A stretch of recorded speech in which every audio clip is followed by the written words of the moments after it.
Buenas noches, amigos. La forma de la pirámide aparece casi desde el principio de la humanidad, no solo en construcciones físicas, sino como signo, como símbolo con significado.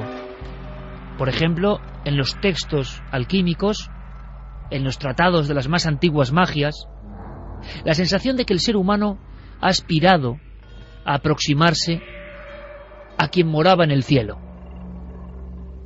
Desde luego que en este programa esta noche no vamos a hablar de lo que todos sabéis, que los seres humanos en diferentes culturas y épocas han trufado el mundo con sus ideas piramidales, han dejado restos escalonados como los zigurat o la pirámide de Saqqara, impresionantes en su perfección como las de Gizeh, enigmáticas y donde hubo sacrificios como las pirámides mexicanas, o casi propias de imperios perdidos, devorados hoy por la selva, como en Centroamérica y los famosos mayas.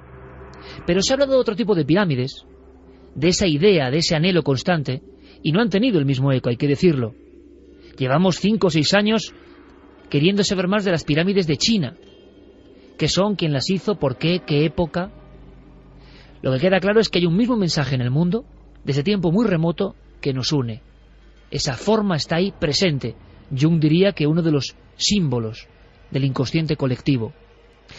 Pero hace unos 4 años aproximadamente saltaba la noticia, una noticia que ha tenido sus vaivenes, que ha sido discutida y que ha motivado muchas polémicas. A 30 kilómetros al norte de la capital Sarajevo, tierra de Bosnia y Herzegovina, se han descubierto las primeras pirámides europeas y, ojo, las más grandes del mundo. Y este comunicado, este ambiente, ampliado, reducido, con algunos documentos, ha ido serpenteando por la vida y los misterios. Todos los investigadores hemos querido saber más. ¿Qué hay de cierto en esas pirámides en el corazón de la vieja Europa, en la Europa del Este? Pirámides que parecen montañas, pero que al parecer por dentro tienen túneles, cruces, cosas que parecen horadadas por hombres. ¿De qué tiempo? ¿De qué remota era? ¿Con qué intención? Bueno, esta noche creo que tenemos algo excepcional. Arqueólogos, investigadores que han estado ahí. Nuestro compañero Luis Álvarez ha estado en las pirámides de Bosnia, pero quizá os puede interesar todavía más que los especialistas trabajando ahí con la tierra, con las botas, con los pinceles, sacando restos de qué, de quiénes, van a hablar con nosotros. Y os doy un dato. Muchos de ellos, y será motivo de debate, dentro de estas pirámides polémicas de Bosnia, han sufrido todo tipo de extraños acontecimientos.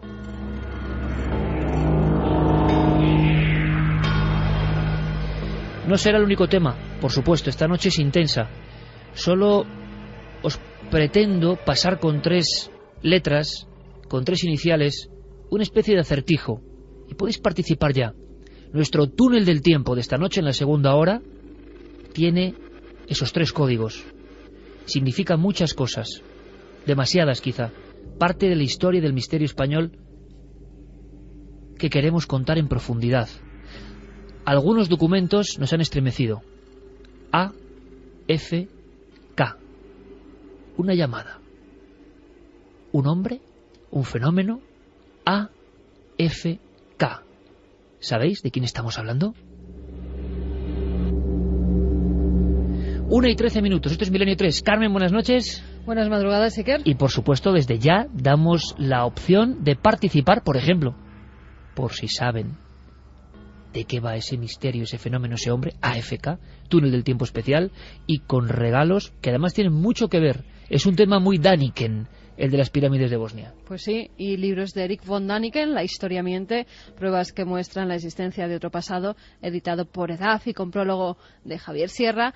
Pues vamos a sortear, Iker, 2 ejemplares y también una novela de Ramiro Calle, que la verdad es que a mí me ha gustado bastante. Las vías de contacto, 27699, palabra clave milenio, espacio, vuestros mensajes, también nuestro mail, milenio3 con número @cadenaser.com y la web de la cadena Ser, cadenaser.com para que dejéis vuestros comentarios segundo a segundo. Y hay una encuesta, Iker. En ikerjimenez.com la gente ya puede opinar en el debate de la semana. La pregunta es: ¿qué opinas sobre las pirámides de Bosnia? Hay dos posibles contestaciones: construcción artificial o capricho de la naturaleza. Por el momento gana construcción artificial. Pues tengo mucho interés y voy a hacer una apuesta con mis amigos ahora mismo. ¿Qué puede pensar la gente? Claro, hoy en día, no como hace 4 o 5 años, podemos ir con Google Earth al punto concreto donde están esas pirámides. Atención a los nombres: Pirámide del Sol, 220 metros de altura según los investigadores. Pirámide de la Luna, 190 metros de altura. Estamos hablando de construcciones mucho más poderosas y altas que las de la meseta de los faraones, en Gizeh, ni más ni menos. Pirámide del Dragón, Pirámide del Amor, 6ª pirámide. ¿Qué está ocurriendo?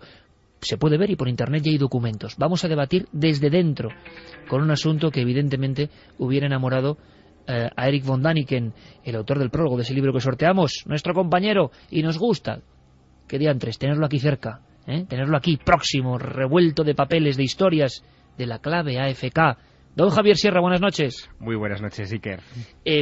Bueno, a bote pronto, tu titular, pirámides de Bosnia, ¿puedes soltar ya un primer puñetazo encima de la mesa? ¿Construcción humana o artificial? Construcción humana o espejismo. Perdón, o natural. Sí, construcción humana o espejismo de la mente, porque estamos ante una de esas situaciones un tanto extrañas que nos recuerdan otros episodios arqueológicos anteriores. Por ejemplo, hace ya 40 años se hablaba mucho de Marcahuasi en Perú, unas formaciones rocosas con aspecto de cabezas, incluso de animales, que parecen a todas luces formaciones naturales, pero que han sido defendidas como parte de una cultura, la cultura Masma, perdida en la noche de los tiempos, y que pudo haber hecho esas esculturas pues para honrar a sus dioses. Con el tema de las pirámides bosnias tenemos algo parecido. Otro visionario, como Daniel Ruzo para la cultura Masma y Marcahuasi en Perú, en este caso es un serbio afincado en Texas, que se llama Semir Osmanagic, fue el que puso en valor esas colinas en torno a la villa, al pueblo de Visoko, viendo en ellas pirámides. No es la primera vez que ocurre que montañas con aspecto, digamos, más o menos geométrico son identificadas como pirámides. Lo que ocurre es que la historia nos demuestra que la mayor parte de esas montañas con aspecto de pirámides son montañas, salvo alguna excepción. Hay una en concreto, una increíble, Iker. 1911, tenemos que viajar mentalmente hasta México, en las afueras de México, en lo que hoy se conoce como Teotihuacán, el lugar donde los hombres se convierten en dioses. Hasta aquel año, ese lugar, y fíjate que estamos hablando principios del siglo XX, era un lugar solo poblado por colinas, y fue Porfirio Díaz, el general, a punto de cumplir 90 años y queriendo tener un regalo de cumpleaños notable, el que encarga a un miliciano llamado Leopoldo Batres que excave esas colinas. Bajo esas colinas encuentra terrazas de piedra, encuentra las pirámides.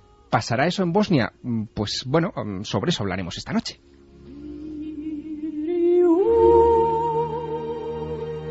Tema maravilloso aquí en la nave del misterio, radiofónica. Santiago Camacho, buenas noches. Buenas noches, Iker. Polémica como pocas, una de esas noticias, y ahora mismo en un minuto conectamos con Fernando Magdalena, Cadena SER en Vigo, uno de los investigadores que ha hecho arqueología, que está allí, que nos va a hablar desde dentro, que yo creo que es apasionante. Polémica tremenda, ¿no, Santi? En el aspecto de que ha estado ahí la noticia dando vueltas, unos creen, otros no creen. Ahora Internet puede dar algunas claves. Pues sí, la verdad es que la polémica está completamente abierta. El número de creyentes y el número de escépticos sobre este tema prácticamente está igual de repartido. Y bueno, hasta que no haya unas excavaciones serias sobre el terreno, pues poco podremos saber o nada sobre este asunto. Me recuerda mucho, pero en este caso está bastante más claro el origen artificial, a la historia de las pirámides chinas que has citado en tu introducción, y que en este caso no se sabe muy bien si por desidia, por intereses políticos o por lo que realmente sea, nadie está dispuesto a excavar ahí. Las excavaciones previas han sido muy prometedoras y sin embargo pues estamos hablando de un complejo de pirámides sobre una región de China perfectamente localizadas y que nadie les ha hecho caso. Estas están mucho más cerca y supongo que comprobarlo sería relativamente más fácil. Sabéis que tenéis las vías abiertas para participar, para polemizar, si habéis estado en este lugar, Bosnia, ni más ni menos. Nos llegan precisamente, nada es casualidad, esta semana unas noticias un poco dramáticas de Bosnia, de hallazgos que os vamos a contar. Pero, como decía Fernando Madalena, nos dio una gran sorpresa un investigador que ha estado allí, el único español que estaba allí trabajando, examinando, y quizá él nos pueda sacar de dudas o incluso polemizar con nosotros, ¿por qué no? Yo no tengo una idea formada, pero ¿hay investigaciones serias realmente? ¿Hay excavaciones científicas? ¿Es cierto que estas pirámides tienen una orientación exacta, que hay conductos que se entrecruzan, kilométricos, que incluso hay altares extrañísimos donde fotógrafos con los que vais a poder compartir información, porque van a estar aquí, han podido fotografiar o ver o observar cosas misteriosas, sensaciones casi de energía a flor de piel? ¿Todo eso está pasando ahora mismo en el corazón de la vieja Europa? Viajamos hacia el misterio, en este caso en Vigo. Nos espera Fernando Madalena. Fernando, buenas noches, amigo. Hola, buenas noches, Iker. Un placer, gracias por toda tu información, gracias por tu disposición y porque de verdad nos interesa evidentemente tener una avanzadilla, escucharte. ¿Qué se ve cuando uno está allí? Y sobre todo, ya no lo que el público puede ver a nivel aéreo o con fotografías, es que uno se puede meter dentro de estas pirámides, ¿no, Fernando? Por supuesto. Al principio, yo cuando he llegado allí, yo hice una solicitud de excavación que se me fue aceptada por la fundación que está allí realizando los trabajos. Decir que ya llevan desde el año 2005 haciendo excavaciones arqueológicas. Y cuando he llegado allí, yo también era al principio un poco escéptico.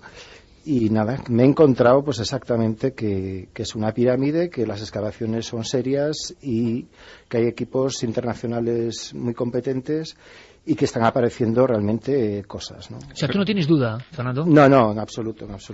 Fernando, ¿en qué pirámide has excavado exactamente? Mira, yo he estado excavando la pirámide de la Luna, porque resulta que la pirámide del Sol tiene un convenio, la Universidad de Science de Malasia, de excavación en exclusiva. Ahí está un equipo de 8 expertos de arqueología de Malasia, al frente con el del doctor Stephen Kia, que es quien está excavando en exclusiva la pirámide del Sol. Entonces es un convenio que tiene el gobierno malayo con el gobierno bosnio y solo está este equipo de arqueólogos excavando la pirámide del Sol. Pero las excavaciones en principio todavía son en eso que desde fuera siguen pareciendo colinas, ¿no? Exactamente. Es que si no habéis estado, es que es realmente impresionante. Haznos la foto, Fernando, para un montón de gente que ni las ha visto. O sea, ¿qué se ve cuando tú llegas ahí? Pues cuando llegas ves como una montaña, que es una pirámide, porque tiene una forma piramidal, pero es que tiene 220 metros de altura por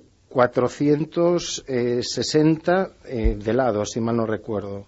O sea que es totalmente impresionante el tamaño que tiene.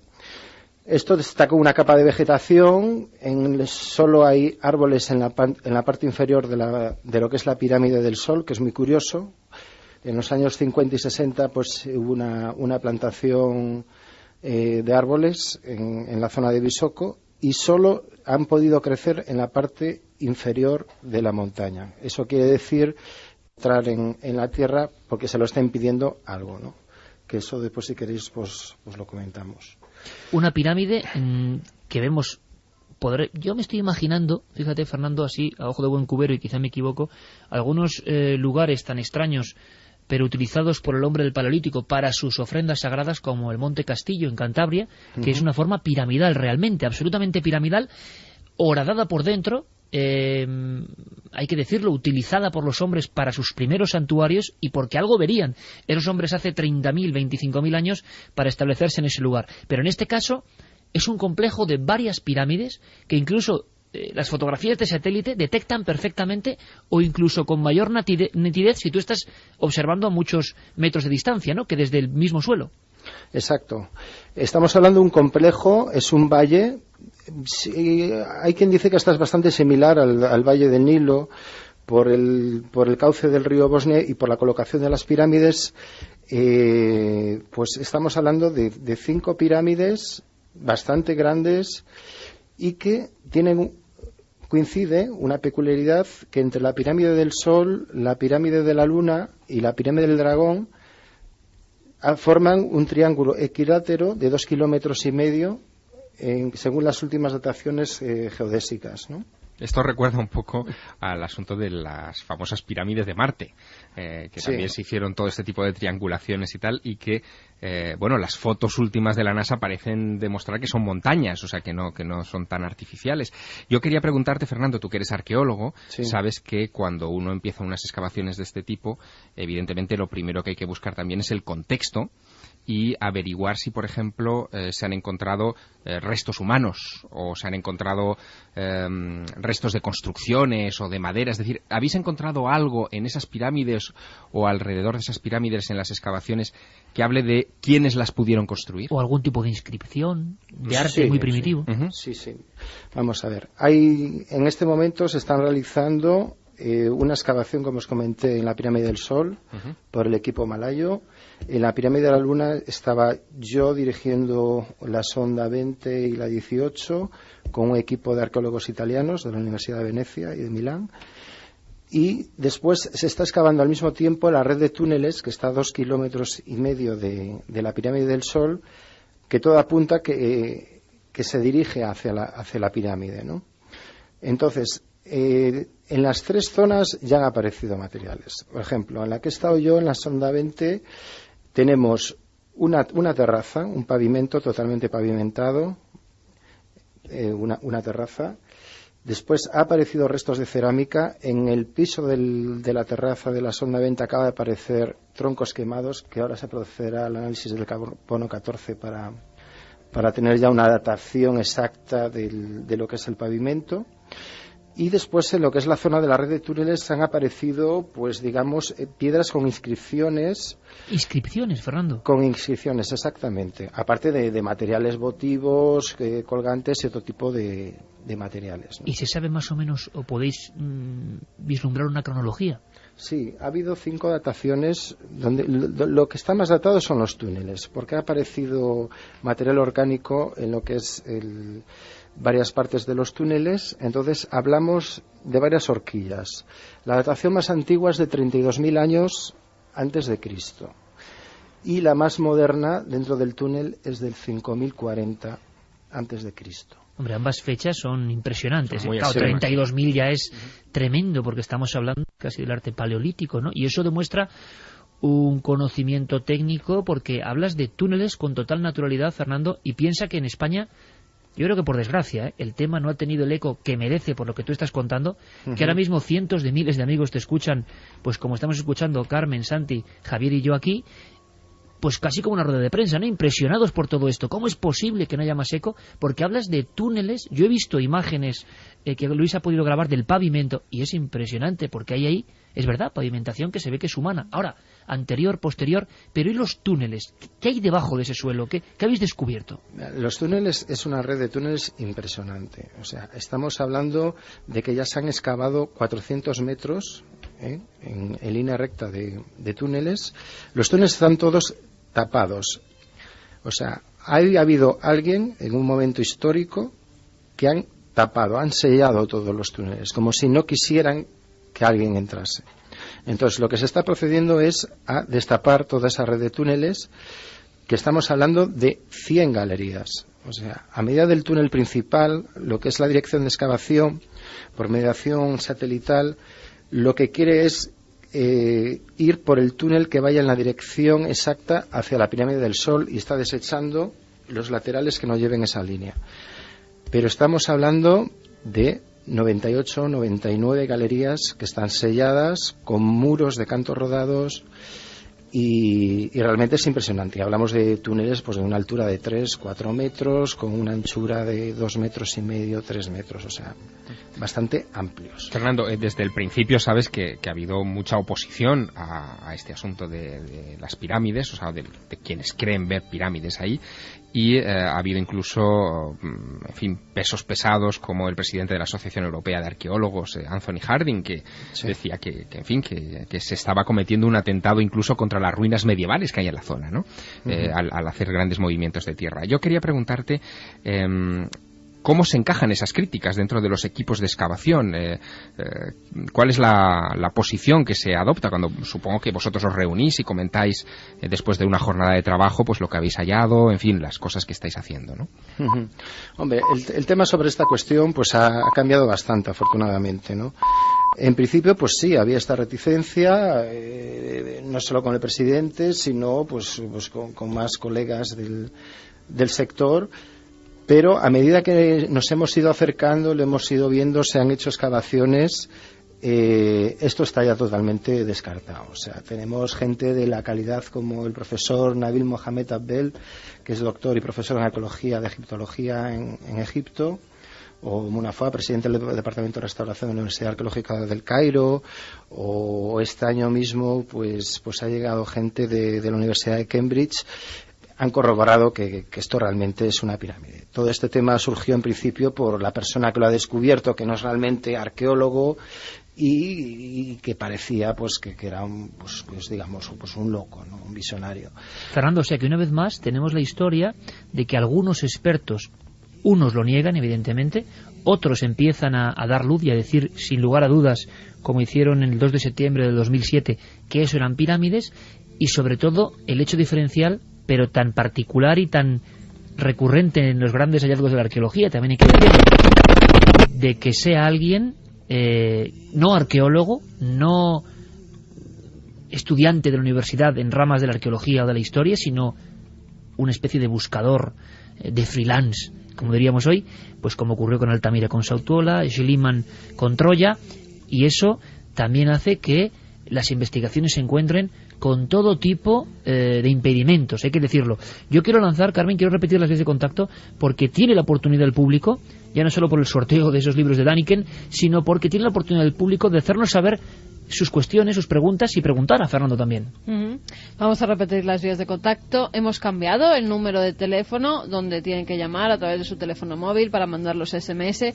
27699, palabra clave milenio, espacio, vuestros mensajes, milenio3 con número @cadenaser.com, y como no, la web de la Cadena Ser, donde estamos recogiendo ya muchos mensajes y muchas preguntas que hay en torno a las pirámides. Perfecto, vamos a hacer una cosa, me parece el tema tan apasionante que vamos a hacer una cosa. Quiero conectar rápidamente con, y tú lo vas a presentar, Fernando, gracias, porque es una persona de gran prestigio que nos comenta ya no solo de la impresión trazada en las fotografías, sino de cosas que han pasado ahí, y luego tú tienes que ahondar en esto, sí, por lo menos para que la gente vea que ocurren cosas, y luego continuamos hablando, si te parece, de la orientación, de los experimentos incluso de resonancia, pero es una fotógrafa italiana, ni más ni menos, Valentina Figini. ¿Quién es, Fernando? Valentina Figini es una fotógrafa profesional con muchos años de experiencia en el sector, que estaba en la pirámide pues haciendo un reportaje fotográfico intenso pues sobre las pirámides, ¿no? Y bueno, ha tenido varias experiencias, pues digamos, un poco especiales dentro de los túneles, ¿no? Que igual ella pues lo podrá comentar. Pues vamos a hacer una cosa, Fernando, y luego nos contarás tú también si ha habido algún tipo de experiencia de esa índole, que siempre está muy relacionado con los hallazgos arqueológicos. Conectamos con Barcelona, nos escucha ya esta fotógrafa, escuchamos todos muy atentamente su testimonio, cámara en mano. Valentina Figini, buenas noches. Sí, hola Iker, buenas noches. Muchísimas gracias por participar en Milenio 3, porque las experiencias fotográficas son recientísimas, ¿verdad, Valentina? Sí, muy recientes, del pasado mes de agosto. Y bueno, he estado todo el mes prácticamente en Visoko, que es esta localidad a unos 30 kilómetros de Sarajevo, donde hace menos de 4 años han descubierto unas pirámides. Para ti no cabe duda, Valentina, de que son pirámides. Sabes que hay gente que sigue discutiendo. A ver, sí, siguen discutiendo, porque realmente, vistas desde fuera, la estructura es piramidal, sin duda. Tienen todas las características geométricas, de túneles en su interior, de cámaras que pueden hacer pensar en unas pirámides, pero claro, al ser tan reciente el descubrimiento, pues se está excavando todavía, se están estudiando repertos, o sea que... Hablas de cámaras, Valentina, y nos hacemos una idea, aquí desde el estudio, de estancias concretas, no sé si labradas o talladas dentro de la montaña, dentro del terreno. Sí, bueno, pues debajo de la pirámide del Sol, que es la más grande de las 5 pirámides que se supone que forman el conjunto piramidal del Valle, hay una red de túneles y de cámaras bastante extensa. O sea, el descubridor de todo esto, que se llama Semir Osmanagic, pues sostiene que hay como unos 10 kilómetros de túneles que llevan al interior de la pirámide. Esto porque han hecho unas están excavando, de hecho, y también han hecho unas pruebas con unos escáneres de esos que se utilizan para hacer las prospecciones cuando buscan petróleo. Y efectivamente hay una red de túneles que se abren en determinados puntos, cruces de túneles, y pues nosotros hemos estado excavando ahí mismo, sacando tierras porque han sido tapados, no sabemos cuándo ni por qué, y claro, la idea es vaciarlos para llegar al corazón de la pirámide, si es que es una pirámide, como decíamos. O sea, como en otras partes del mundo, Valentina, que nosotros hemos podido ver en Perú, en otros lugares, hubo un relleno posterior. Exactamente, sí. Han rellenado los túneles y hay como unas paredes de piedras, en seco, básicamente, no las han juntado con nada, y bueno, pues eso va tapando las entradas de los túneles, entonces van sacando las piedras y toda la tierra. Muchos de los túneles están inundados porque hay varios ríos que pasan por el valle, y entonces pues periódicamente pues se inundan, o cuando llueve mucho. Entonces es una tarea bastante complicada, y también hacer fotos no ha sido nada fácil. Hablas de megalitos en el avance que nos transmitiste para saber un poco de vuestras experiencias. Sí. Nos llamó mucho la atención túneles Ravne, megalito K2, altar ceremonial. ¿Qué es esto, Valentina? A ver, en los túneles se han encontrado varios megalitos.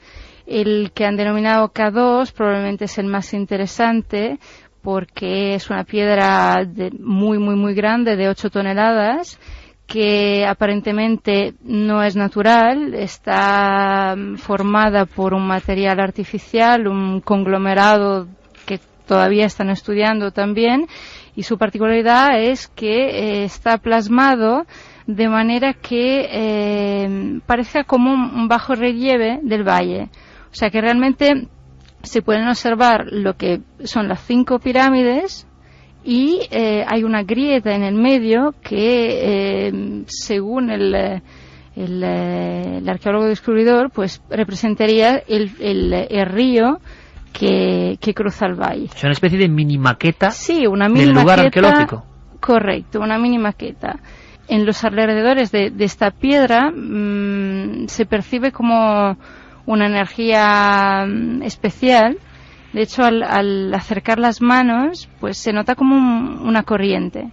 Tú llegaste a ver incluso una especie sobre fondo blanco de puntos en rojo. Sí, bueno, Cuéntanos. me ha pasado una cosa bastante rara, a pesar que soy de ciencias, o sea que intento buscar una explicación a todo, pero esta realmente fue una cosa bastante rara. O sea, en 2 ocasiones estaba intentando fotografiar este megalito, y bueno, y mirando en la óptica no veía formarse en el plano de foco la imagen que yo estaba encuadrando, sino veía un fondo blanco con unos puntitos rojizos en movimiento, como si en realidad estuviese mirando dentro de un microscopio. ¿No te había ocurrido nunca eso? No me había ocurrido nunca. ¿Y siempre con ese megalito, en ese lugar? Siempre con ese megalito, exactamente. ¿Y esos 2 puntos rojos eran erráticos, se movían, ocurría algo con ellos? Se movían, eran puntitos, como unos gusanitos en movimiento. Duró unos segundos, pues me alejé, volví a mirar, volvió a pasar, y luego no, pero en 2 ocasiones me ocurrió esto. Y luego episodios que además los que siguen los asuntos de la arqueología, la fotografía, incluso el misterio, ya conocen, que es el descargarse las cámaras por completo, baterías. Cuéntanos. Sí, esto, bueno, no era la única persona a la que pasaba, porque también había un cameraman de Canadá, de Estados Unidos, que entrábamos con las cámaras completamente cargadas y bueno, en un cuarto de hora, media hora se descargaban completamente. Y lo más curioso era que al salir del túnel la batería volvía a estar completamente cargada. Volvía a activarse fuera. Sí. Y hay que añadir a esto que sí que llama la atención, las cámaras siempre han sido protagonistas de este tipo de descargas, pero que incluso los relojes se paraban y volvían a funcionar en el exterior. Exactamente, mi reloj en concreto, todas las 3 veces que he entrado en el túnel, pues se ha parado y ha vuelto a funcionar al salir. Por eso todo el mundo piensa ahí que ahí dentro hay unas anomalías energéticas de algún tipo, probablemente debidos a unos campos electromagnéticos extraños que han sido estudiados por varios científicos. Hay un científico inglés que se llama Oldfield y me interesaba en su trabajo especialmente porque me han pasado estas cosas, entonces he querido documentarme un poquito y bueno, esta persona pues ha fotografiado con una cámara termográfica la pirámide desde su exterior. He evidenciado que los campos electromagnéticos que están a su alrededor y que lo atraviesan son verticales y no horizontales. Y por lo visto en naturaleza no hay campos magnéticos verticales, sino solo horizontales. Entonces, según este científico, pues la estructura sería de no sería natural, es artificial, por eso, y claro, y probablemente ha sido construida de manera que hubieran estas fuerzas en su interior. Valentina Figini, te agradecemos muchísimo estos testimonios que son pues del interior de este misterio. Habrá que ver, habrá que arrojar luz, y de momento la luz del flash y la luz de la cámara ha estado ahí. Así que te damos las gracias porque muchísimos, cientos de miles de amigos, pues escuchándote han estado, ¿no?, dentro de las pirámides de Bosnia. Bueno, y eso es la magia de la radio. Un abrazo muy fuerte y muchísimas gracias. Un abrazo a ti, Iker. Muchas gracias. Buenas noches. Un sonido. Una voz. Una investigación. Milenio 3. Iker Jiménez. Cadena SER.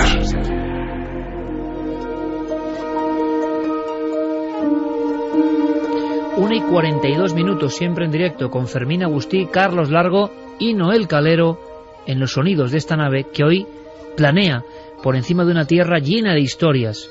Tan llena de historias que algunos investigadores aseguran que habría que remontarse 32.000 años para entender el enigma de lo que parece. Podrían ser, quién sabe, pirámides, gigantescas pirámides que miran al cielo.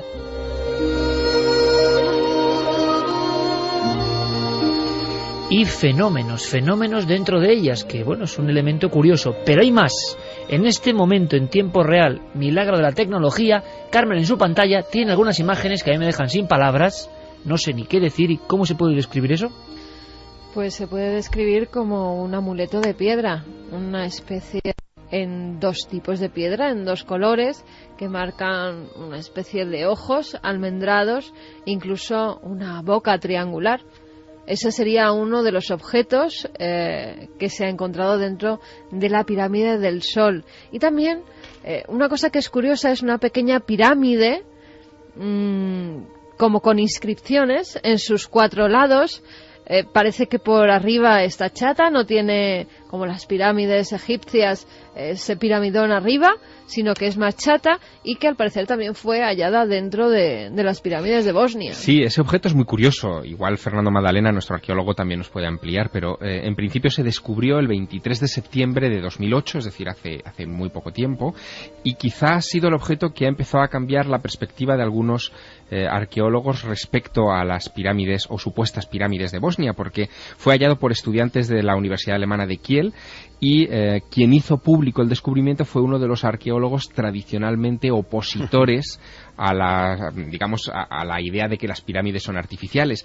Lo curioso es que esa arcilla se ha datado entre el 6000 y el 3000 antes de Cristo. Estamos hablando de pleno neolítico, y da la impresión de que es una especie de piedra, recuerda a las piedras benben egipcias, ¿no? A las puntas de los obeliscos, que eran tenidas como tradicionalmente muy sagradas en la antigüedad egipcia. Supongo que Fernando Madalena sabe perfectamente de qué objeto hablamos. O sea, que ¿verdad? personas Sí, a la por supuesto. contra, esto recuerda un poco Altamira en ese aspecto, se han encontrado con elementos que les han hecho rectificar, Fernando. Sí, de momento lo curiosamente que la pieza esta la tiene él secuestrada y no quieren ahora pues enseñarla, ¿no? Se la están pidiendo pues para hacer análisis y hacer estudios, sobre todo por las inscripciones que tienen en sus caras, porque da la sensación como si fuera algún tipo de escritura cuneiforme. Y bueno, pues el hombre pues no da razones, ¿no? O sea, iba en contra, encontró algo y ahora no quiere que nadie lo analice. Ni lo analice, se calla y ha desaparecido como un poquito.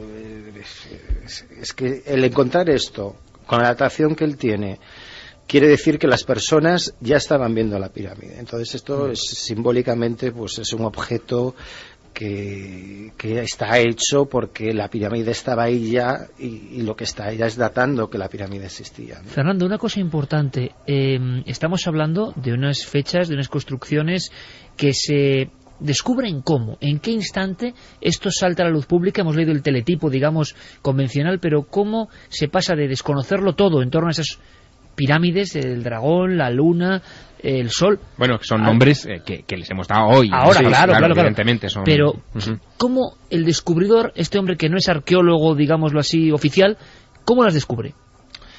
Este hombre es bosnio, vive en Houston él siempre ha tenido interés en todo el tema de pirámides, ha escrito varios libros pues de pirámides sobre la cultura maya.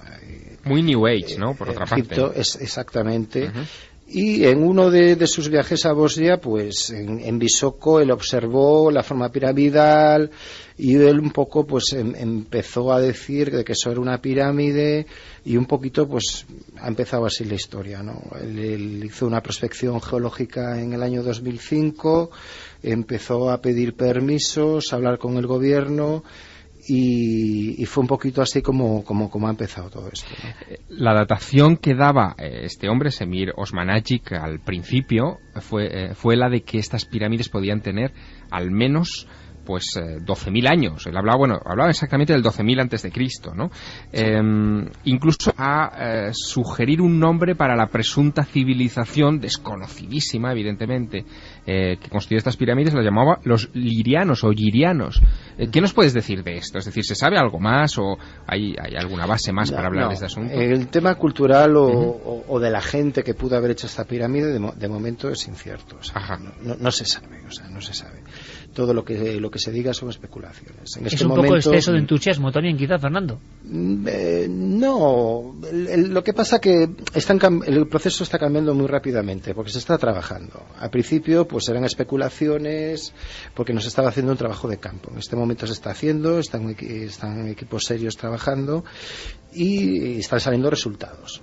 No los que nos gustaría como arqueólogo, porque realmente no está saliendo un material pues que te indique o te diga de qué cultura podemos estar hablando, pero bueno, en principio están saliendo pavimentos, están saliendo estructuras, pero aún no tenemos la prueba veraz de qué cultura podría pertenecer, ¿no? Fernando, cosa importante, resonancias, experimentos a ese nivel sonoro en las pirámides y orientación. Cuéntanos algo.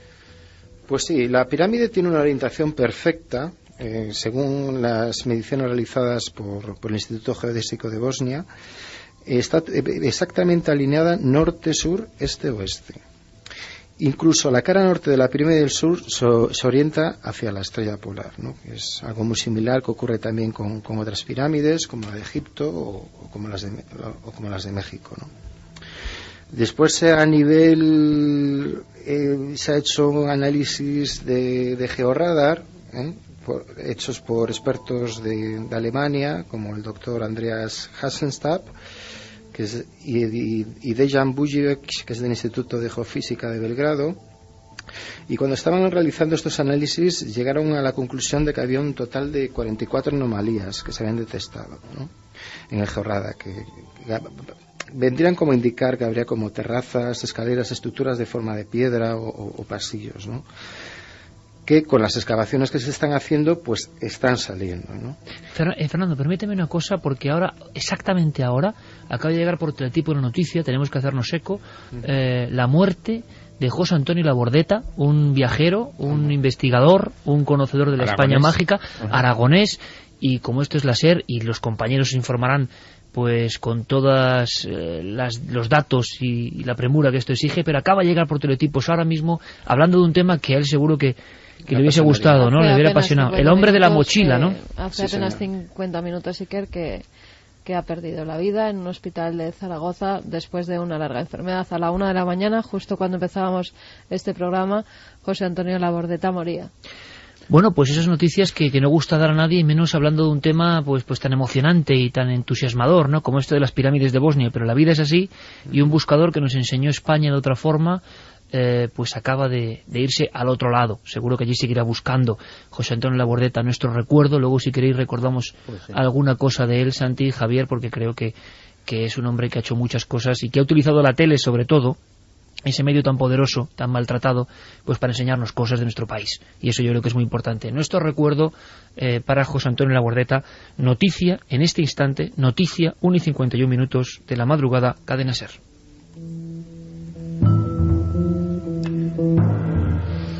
La verdad es que es tremendo. Él, que también investigó las civilizaciones antiguas y tenía un gran interés. Fernando, hablábamos de esas pruebas y hablábamos de sonidos también dentro de las pirámides.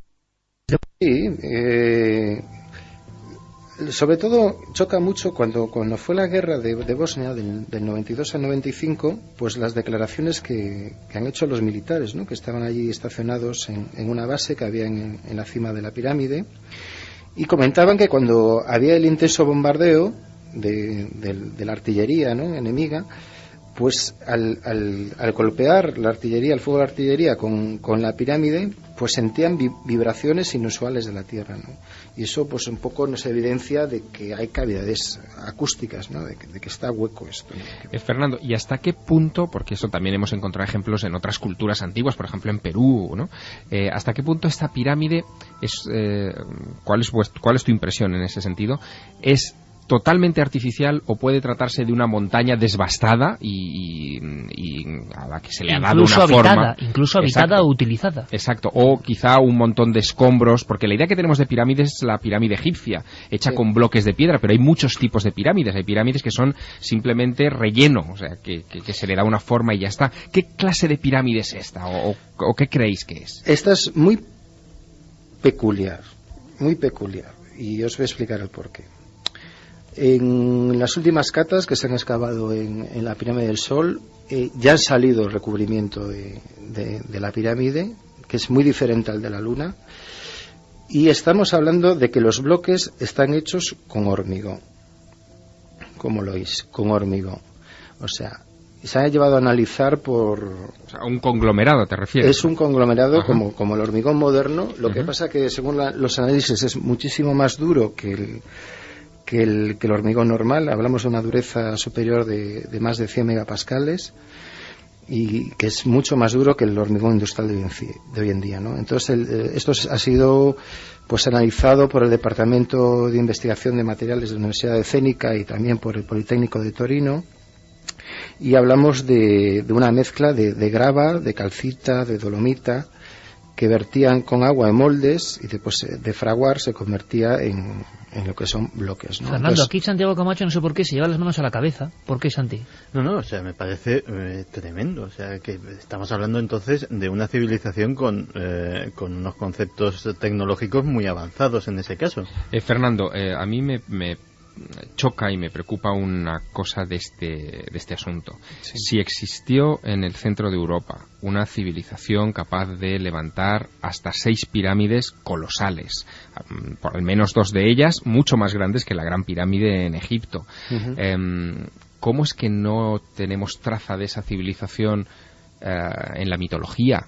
siquiera en la mitología o en algún sitio, ¿no? Nadie había hablado de que Bosnia podía ser o lo que es el territorio de Bosnia moderno, que antiguamente no se llamaba así ni mucho menos, las fronteras son un invento reciente. ¿Hasta qué punto esa tierra tiene alguna importancia, no? Hombre, Bosnia ha tenido su importancia a nivel histórica por... Sí, pero digo mitológica, que no haya ninguna traza de esa civilización, ¿no? Pues no, es que con las dataciones que estamos hablando, yo que sé, esto se va un poco de lo que es la ciencia ordinaria. Sí, se va totalmente, claro. Y nos estaríamos hablando pues de otra historia, ¿no? Otra historia que otra gente también está especulando hoy en día, pues que si las pirámides de Egipto tampoco son de Egipto, y que si la IFG por los análisis geológicos tampoco es. Fernando, pero lo que dicen los geólogos es que en el 12.000 antes de Cristo, Bosnia estaba debajo de una capa de hielo. Es decir, que la glaciación hacía inviable la existencia de gente allí, ¿no? Pero estamos hablando de 12.000. Estamos hablando, por la datación, de 32.000 a lo sumo, o sea que vamos a ponernos en 25 o 26.000 años antes. Entonces es una auténtica barbaridad. Yo estoy un poquito pendiente del análisis de estos troncos quemados que han salido sobre el pavimento de la sonda 20, que ahí en la Luna pues sí nos va a dar una datación un poco de ocupación, y esa será un poquito la fecha que nos marcará. Aunque habría que pensar también en la reutilización por parte, o sea, claro, que esos troncos de repente, claro, Fernando, den X, puede ser gente que exploraba esas pirámides. Luego has dado otro dato que es sobrecogedor, que es el del rellenado. Hemos conocido lugares que fueron casi maldecidos o rellenados o taponados. Santi quiere preguntar algo. No, es que todo esto me tiene como profano absolutamente impresionado. Y yo quería preguntarle a Fernando dos cosas. Cosa uno, ¿qué es lo que haría falta para que, cuál sería esa prueba definitiva para que la comunidad académica pues abandonase por fin todas esas reticencias y lo aceptase ya como un hecho? Y lo segundo es sobre la figura de Semiros Managic.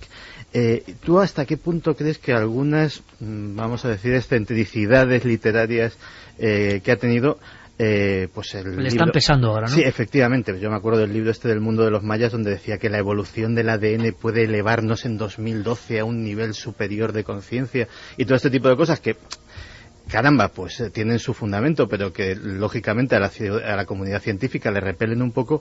Pues hasta qué punto ese tipo de cosas al señor Managic, siendo como es el descubridor y nadie se lo discute, le han convertido también en una especie de pequeño enemigo de esta historia, o al menos de que sea tomada en serio. Semir yo lo conozco personalmente y hemos estado hablando pues bastante tiempo, ¿no? Yo pienso que la situación ha cambiado bastante. Incluso él mismo, yo pienso que sus ideas y su manera de pensar pues está evolucionando y está cambiando, ¿no?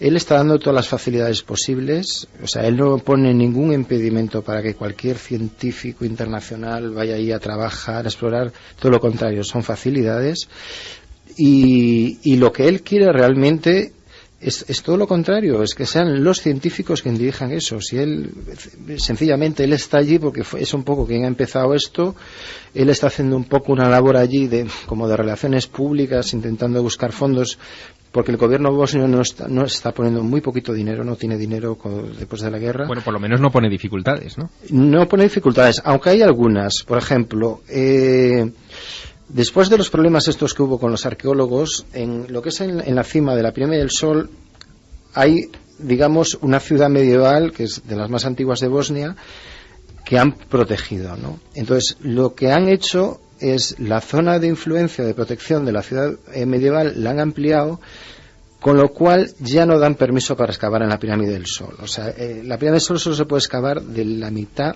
de la cima hacia abajo. Fernando, vamos a hacer una cosa. Como el tema es tan absolutamente apasionante, como gracias a tu esfuerzo y a tu documentación, y cada uno que piense lo que quiera, y vamos a escuchar lo que piensa el público.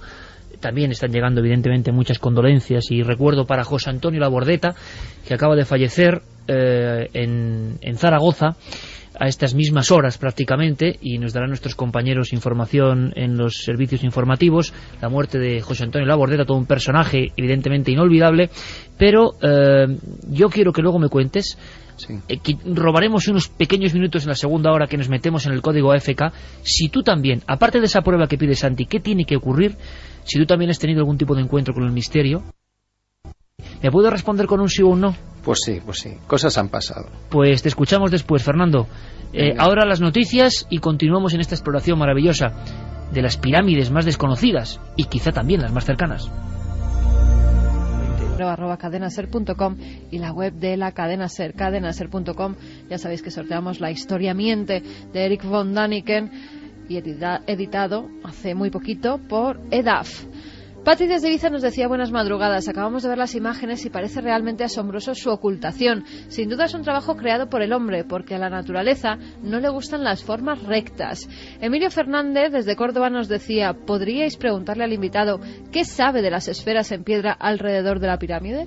¿Esferas en piedra alrededor de la pirámide, Fernando? No exactamente alrededor, pero sí lo que es en los aledaños de Visoko hay bastantes concentraciones de esferas. Sobre todo en la ciudad de Zabidović es donde tenemos el núcleo más importante, ¿no? Hay concentraciones de 50, 60 esferas de diferentes tamaños que se asemejan mucho a las que se pueden observar en Costa Rica, ¿no? Iván de Zaragoza nos decía: me parece curioso que culturas tan antiguas y distantes en continentes como África, América, Asia y Europa puedan coincidir en construcciones piramidales. ¿Qué significado podía tener la forma piramidal para que se repitieran?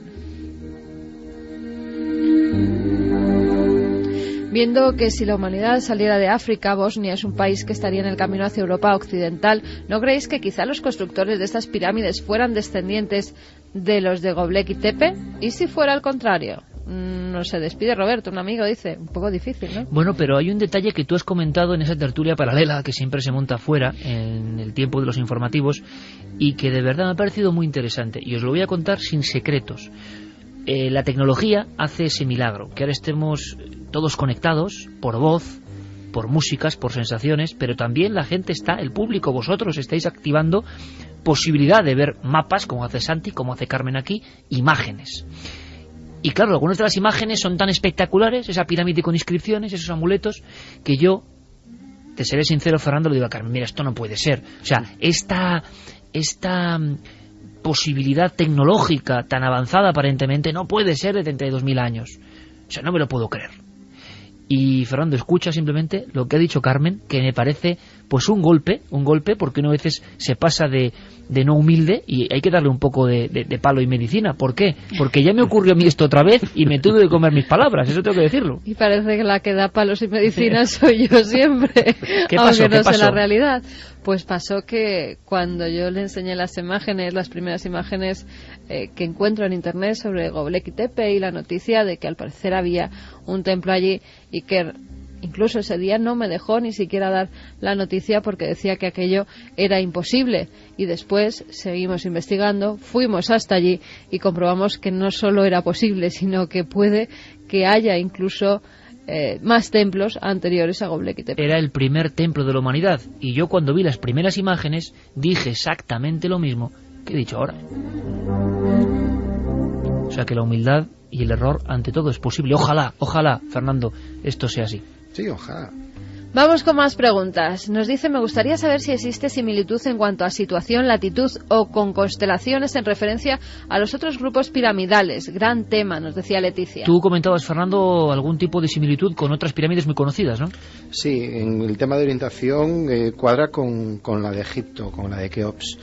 Exactamente, está mejor orientada la de Bosnia, porque me parece que, si no recuerdo mal, solo tiene un error de 0,2 grados en la orientación. En cualquier caso, habrá que esperar a fijar una datación, porque las estrellas se mueven a lo largo de los siglos y no sabemos... Hombre, la polar, vale, nos puede servir de referencia, no te estoy hablando, Javier, perdón. Javier, no te estoy hablando de la situación con la estrella polar, sino con el norte geográfico. Ajá. Que también cambia, por cierto. Nos dice Ángeles González, y nos lo pregunta mucha gente que se acaba de apuntar, Bosnia como próximo destino vacacional, que sí sabemos si se puede visitar la zona arqueológica de estas pirámides. Sí, se puede visitar. No hay ningún problema. O sea, está abierto. Lo que pasa que sí tengo que decir que lo que es el país en las instalaciones está un poco precario. O sea, que se te lo tomen un poquito como un viaje de aventura. No es fácil, ¿no? No. Fernando, ¿y tu aventura personal que demuestra que el misterio también sobrevuela esa zona? ¿Por qué no? Es que ha ocurrido en todas las partes donde se asentaron antiguas culturas. El detalle, nosotros en Göbekli Tepe, aparentemente de la humanidad, 11.000 antes de Cristo, vimos que lo habían sellado hasta arriba con arena y cascotes y lo habían abandonado. Este mismo verano, en Cahuachi, en Perú, vimos allí con Giuseppe Orefici cómo las pirámides habían sido rellenadas, selladas y abandonadas. ¿Ocurre algo parecido aquí?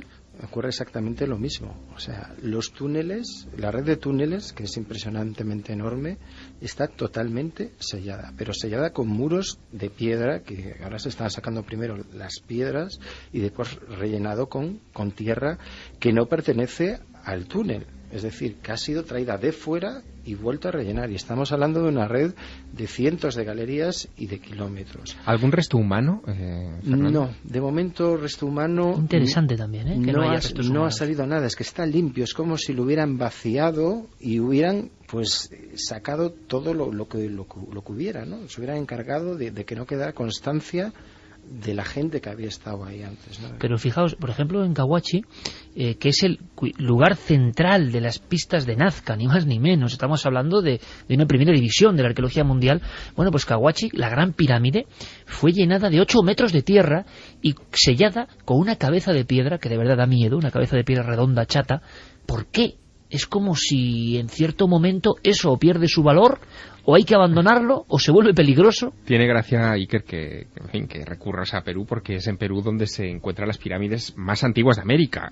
Ahí están las pirámides de Aspero, que son del 3500 antes de Cristo, o Caral, del 2600 antes de Cristo. Que en Caral hay un geoglifo, el de chupa cigarro, que se llama así, gigantesco, que es una cara con pelo que sangra a un lado y que tiene una boca abierta en una expresión que da miedo, que se une ese miedo sagrado, ese miedo espiritual, al lugar, al yacimiento. Ahí se ve que ha habido algo sagrado, algo luminoso desde el principio. Y no luminoso, sino luminoso. Creo que eso ha podido ser visto no solo por fotógrafas de prestigio, como hemos entrevistado antes, sino por ti mismo, Fernando. Tú, primero, corroboras todo lo que decía nuestra entrevistada Valentina Figgi, y tú también has tenido incluso algún encuentro cercano con luces misteriosas en plenas excavaciones, ¿no? Pues sí. Lo que le pasó a Valentina pues me sucedió a mí exactamente igual en el túnel. También se me paraba el reloj. Y después la otra experiencia que la tuvimos los dos es que una noche íbamos en mi coche, íbamos a la base de la pirámide de la Luna, que es donde estábamos excavando, y cuando llegamos allí nos encontramos una luz, pero enorme, una luz azul ovalada a mitad de altura de la pirámide, más o menos a la altura de la sonda donde estábamos excavando. Y nada, estábamos con el coche parado viendo la luz, intentando decir, coño, ¿qué carajo será eso? Será una linterna, pero es que era enorme de grande, no puede ser. Y digo yo, bueno, pues de coña, a ver si van a ser extraterrestres, vamos a hacerle unas señales con las largas, y le hago 3 ráfagas de largas a la luz. Y lo alucinante del asunto es que la luz me responde con las 3 ráfagas que yo le hago. Entonces yo vuelvo a hacer otra serie de ráfagas diferentes, no sé si eran 5 o 6, me vuelvo a hacer la misma emisión de ráfagas y de repente, ¡fum!, desaparece. Y nos quedamos pues así, alucinados.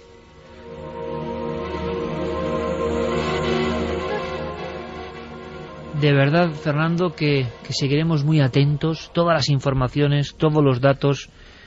Me parece algo apasionante, absolutamente apasionante, y simplemente vivir esta aventura que tú estás viviendo, compartir, es más importante, con los oyentes, creo que es algo, pues de verdad, que nos llena de emoción. Está ocurriendo, está pasando, estamos para contar lo que ocurra. Ojalá no nos equivoquemos y realmente haya un misterio, como tantos misterios hay olvidados ahí, en la antigüedad de nuestra vieja madre Europa. Fernando Madalena, desde Vigo, Un abrazo grandísimo, nos vemos muy pronto. Otro abrazo a ti, Iker, otro a Javier y a Carmen. Un beso.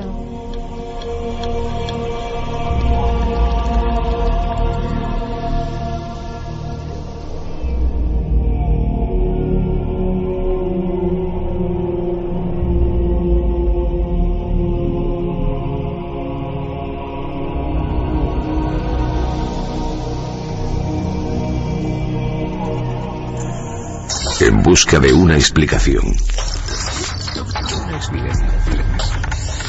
Iker Jiménez, Milenio 3.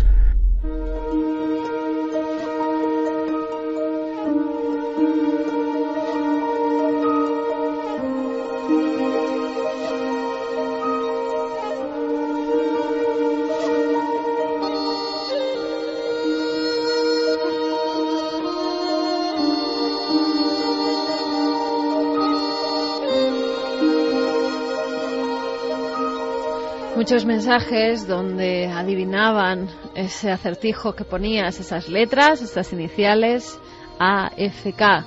Pues hay muchos que han acertado. Andreas Faber-Kaiser. Casi nada. También Puede que haya hay mucha gente joven que no sepa quién es Faber-Kaiser, Andreas Faber-Kaiser. ¿Quién fue? Aunque lo decimos muchas veces, hay hombres que trascienden a la muerte y su mensaje continúa.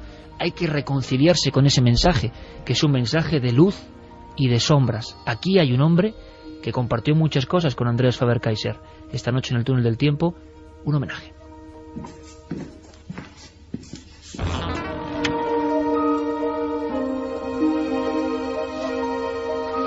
Y también homenaje el que están haciendo nuestros oyentes a la Bordeta. Nos dice Pascu, hoy quedó huérfano un poco más de referentes.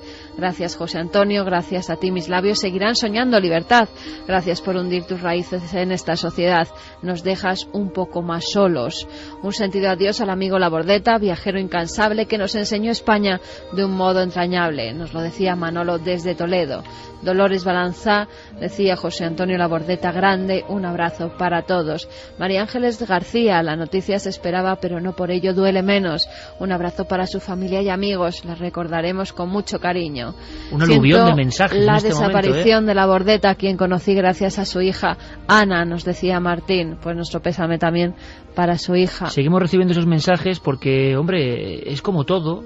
Hay gente que le puede gustar más, menos, pero es parte de nuestra historia. Y cuando la historia encima es audiovisual, y cuando encima este hombre lo que hizo fue viajar para contar España de una forma que luego muchos han intentado imitar, y lo inimitable es lo inimitable, pues ahí estaba La Bordeta y su sentido de las cosas. Un clásico de la tele, al margen de la política, que ese para mí es otro tema.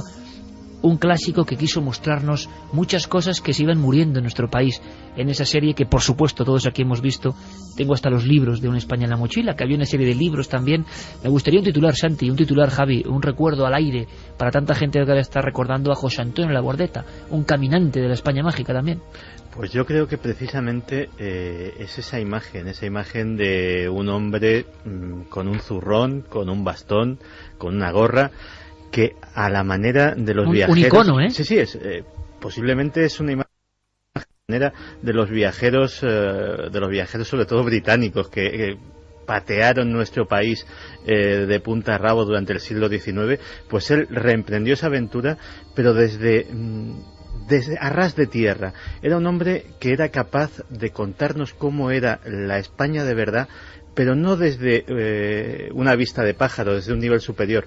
Él siempre se colocaba al mismo nivel de los campesinos, de los paisanos, de la gente, y precisamente por tratarlos de tú a tú, por sintonizar con ellos, conseguía extraer para nosotros, para los espectadores, conseguía extraernos la esencia que de otra forma a lo mejor se hubiese quedado pues para siempre ignorada, ¿no?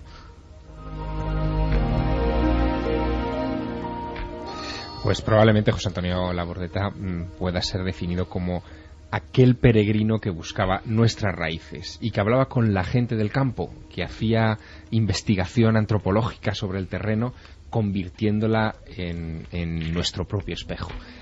Por eso que se nos haya ido, pues lo único que significa es que ese explorador seguramente empezará a preguntar a esas otras gentes que están en el más allá y nos preparará para nuestro propio camino.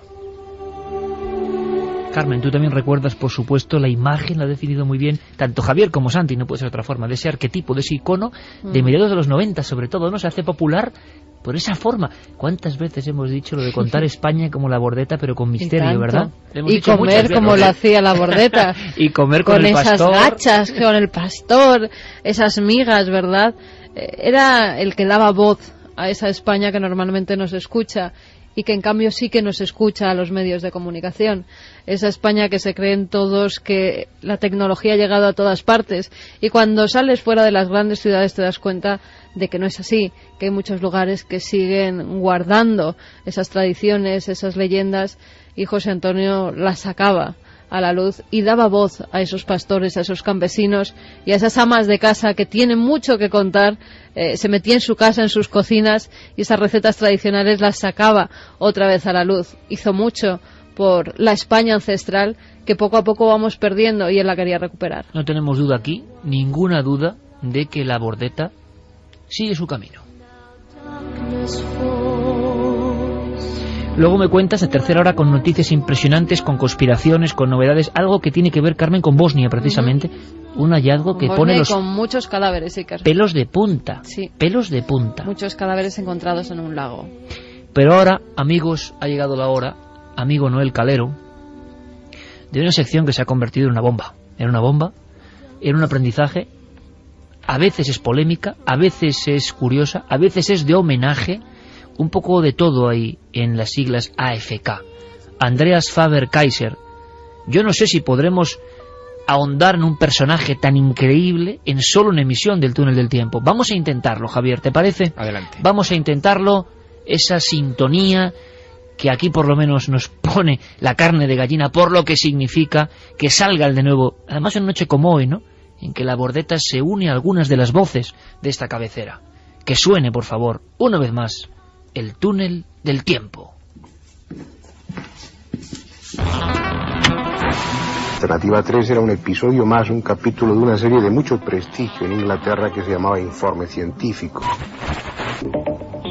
Medianoche. En que ya las pantallas de televisión están reflejando un punto luminoso. Las psicofonías son grabaciones paranormales. Los archivos, aproximadamente 3.000 casos de encuentros con los humanoides. Esta noche, mágica, La Cruz del Diablo, de Gustavo Adolfo Becker.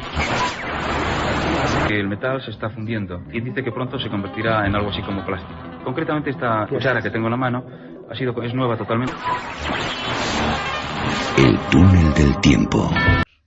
Entonces yo, con todo lo que pasaba este verano, por ejemplo, que ha sido una neumonía muy fuerte, que casi me muero en julio, literalmente.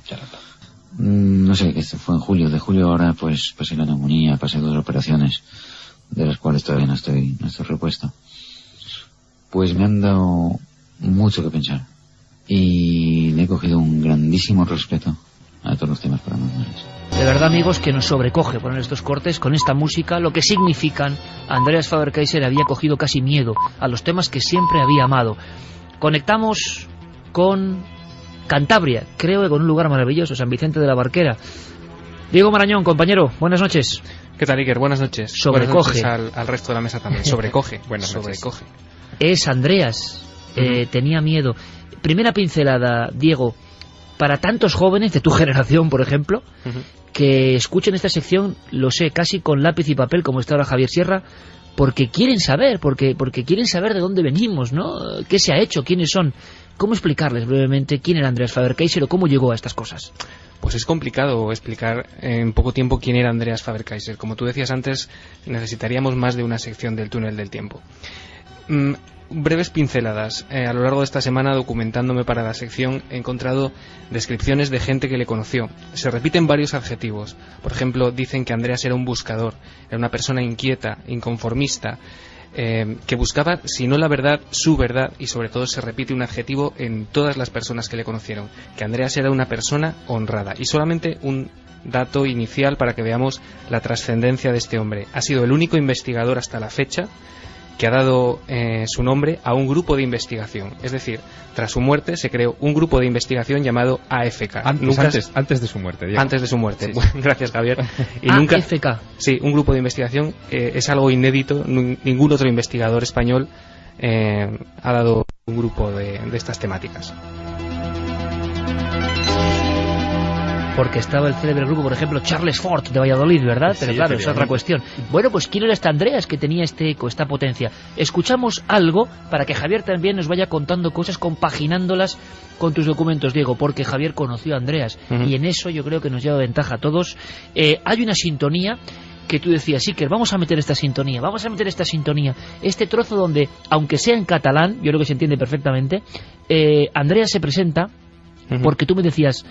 estoy seguro que en Cataluña, sobre todo, mucha gente va a sentir el latigazo de la nostalgia al volver a escuchar estas notas. No sé por qué, Diego. Claro, lo que vamos a escuchar es la cabecera del programa, digamos, fetiche de Andreas Faber-Kaiser. Se trata de Sintonía Alfa, un programa que se emitía cada domingo a partir de la medianoche, como ocurre con Milenio 3, y que tenía en Cataluña una audiencia media de 50.000 personas, lo cual es una auténtica barbaridad. Vamos a ver cómo suena esa cabecera 22 años después.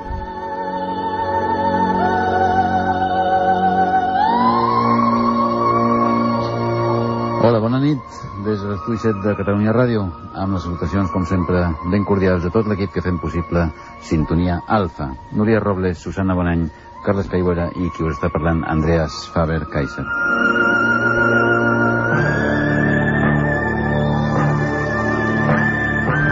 Sintonía Alfa. Noto hasta cierta emoción, de verdad, en el rostro de Javier Sierra. Aquí en la mesa, libros como Las nubes del engaño, primera edición, Crónica extrahumana antigua, un libro muy comentado, muy polémico. Seguramente más polémico que leído incluso. Pacto de silencio. Todo en historia.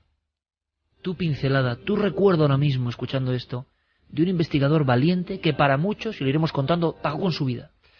Pues el primer recuerdo al escuchar esta sintonía son las horas de radio nocturnas que compartí con Andreas en Catalunya Radio, en la planta baja de Catalunya Radio, en la avenida Diagonal de Barcelona, en un estudio que daba a la calle, que uno podía pasear por delante de ese escaparate y ver cómo se estaba haciendo el programa, ¿no? Y recuerdo los nombres de todos los del equipo que él mencionaba, y cómo ese programa, y esto es algo que a mí me sorprende mucho, cómo ese programa, en fechas recientes, ha merecido un insólito e inesperado premio. Catalunya Radio hizo una encuesta en Internet, entre sus oyentes, para ver cuáles eran los programas más recordados de la historia de toda esa emisora. Y Sintonía Alfa estaba el tercero en ese ranking. Así que, evidentemente, dejó una huella profundísima, porque fue un programa que iba más allá del misterio. Era un programa que formaba parte de la cultura en ese lugar. Andreas Faber-Kaiser, un nombre con una fuerza, con una potencia, hijo de un célebre artista. Y además, Santi, esto es importante, aunque sean titulares, el primer investigador, creo que incluso mucho antes de muchas estrellas norteamericanas, que empieza a mojarse y a unir ovnis, crónicas de arqueología antigua misteriosa, apariciones, parapsicología, empieza a unir tanto en su revista, ni más ni menos, Mundo Desconocido, ahora hablaremos de lo que supuso Mundo Desconocido, empieza a incorporar, ¿quién controla el mundo?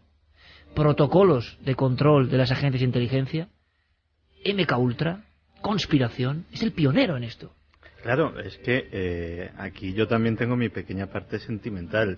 Los que nos dedicamos a esto, a esta profesión, por llamarlo de alguna forma, esto es vocacional, pero también es aspiracional. Casi todos, cuando empezamos, decimos, yo me quiero parecer a este, a aquel, todos nos quedamos a medio camino, pero al final todos teníamos, cuando éramos jovencitos, un modelo al que imitar.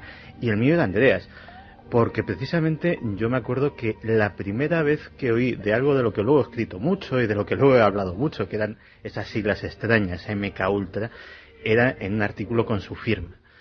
Y Andreas fue una persona que efectivamente, sobre todo en la última etapa, se metió en cosas donde ahora se pueden escribir libros, se puede hablar con relativa alegría del asunto, con relativa impunidad, pero meterse con temas como si el SIDA era o no era una enfermedad natural o era algo de origen artificial, sobre si el síndrome tóxico, el asunto del aceite de colza, era o no era como nos lo habían contado, sobre si determinadas sociedades secretas o determinados grupos de interés o determinados grupos de presión manejaban a los partidos políticos oficiales como pequeños muñequitos o pequeñas marionetas en función de sus intereses.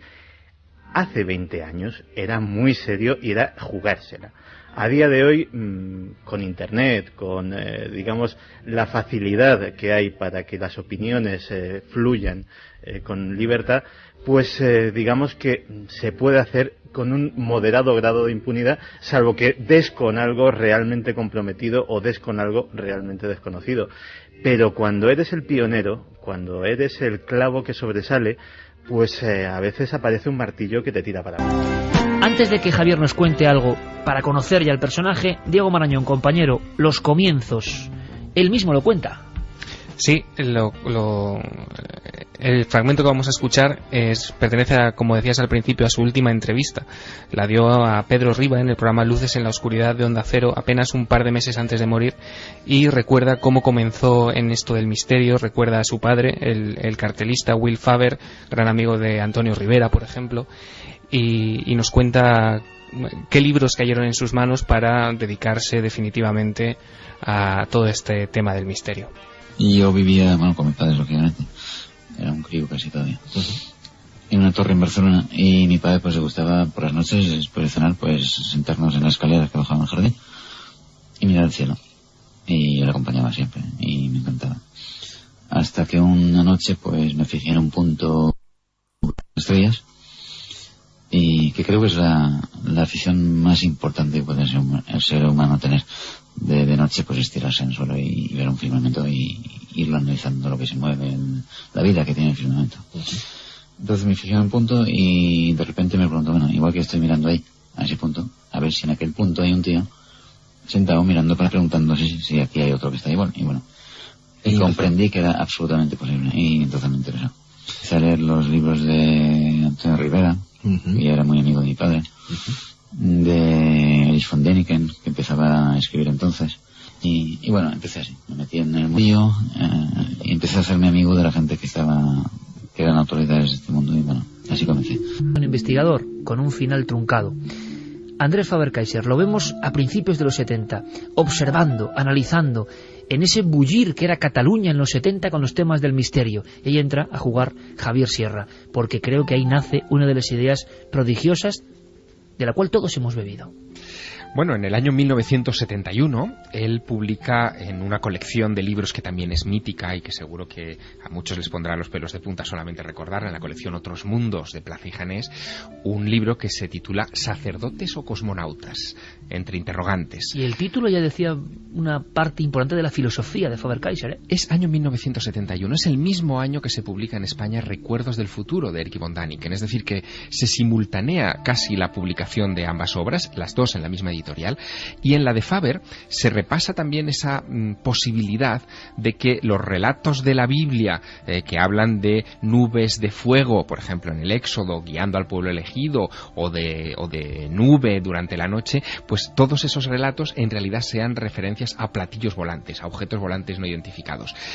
Él introduce una serie de cultismos que hasta entonces eran inéditos. Por ejemplo, hace referencias al libro de los prodigios de Julius Obsequens y sus descripciones de los clipeis ardentes. Exacto. Que ahí te ha gustado mucho esa definición, por Me cierto. encantaba. Clipei ardens. Exacto, de los escudos llameantes que se descubrían en la época de la antigua Roma, de los escudos que aparecieron sobre la tumba de Julio César, y nos introduce en esa parte de la cultura, de los clásicos, que nos había pasado desapercibida, o por lo menos a los primeros amigos del misterio.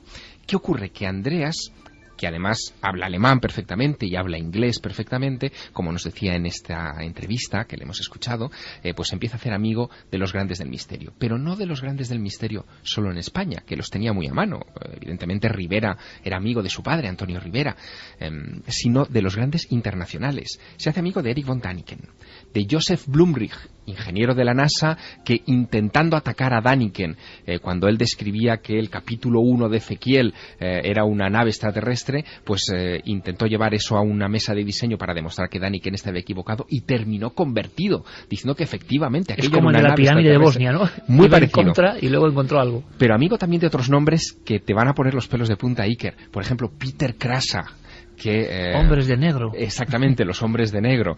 O, por ejemplo, W. Raymond Drake, que también era gran amigo de él y con el que incluso su mujer, Mercedes Castellanos, llegó a escribir un artículo épico en 1980, que lo publicó en 1980, sobre el enigma de los niños verdes de Banjos, en Gerona, un caso clásico de unos niños de piel verde aceitunada que aparecen en ese pueblo de Gerona y que Drake y Castellanos descubren que en realidad es la copia, el plagio de un viejo cuento inglés. Bueno, y con toda esa gente, Javier, surge lo que yo decía, una de las grandes ideas que cambiará la historia del misterio en España. Pues sí, la gran idea viene en 1976, que es un año muy importante para Andreas. Es el año en el que él se va a Cachemira a investigar un relato que dice que allí Jesús estuvo viviendo después de la crucifixión, es decir, que él sobrevivió a la cruz y se refugió en esas montañas y que allí todavía se le venera y llega hasta la supuesta tumba de Jesús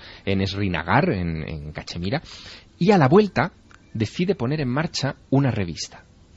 Hasta ese momento, la única revista que llegaba a los kioscos de toda España, que se había fundado en el año 72, era la revista Karma 7. Pero él hace una revista con portada a color, con páginas interiores a color. La calavera de cristal a toda la portada en el número 1, claro que era un impacto. Exacto, con artículos, por ejemplo, de Erich von Däniken, que entonces era, pues imagínate, una gran celebridad en el año 76, que se llama Mundo Desconocido.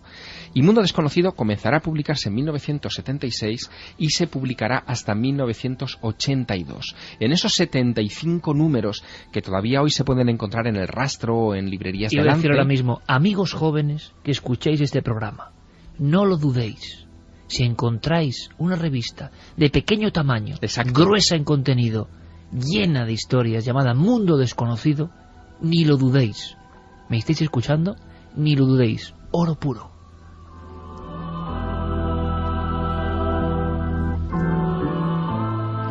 En esa revista, El Mundo Desconocido, se publicarán grandes exclusivas, no solamente aquel famoso artículo de las calaveras de cristal, o por ejemplo las primeras fotos a color de la tumba de Jesús en Cachemira, que después él publicaría en un libro a finales de aquel año, del 76, que fue, como digo, su gran año, que fue Jesús vivió y murió en Cachemira, ¿no? Un libro que lo catapultaría a la fama, que se traduciría a multitud de idiomas y que incluso recibiría como, entre comillas, premio la publicación de libros contra el libro, ¿no? Escritos por otros sacerdotes incluso que lo atacaron.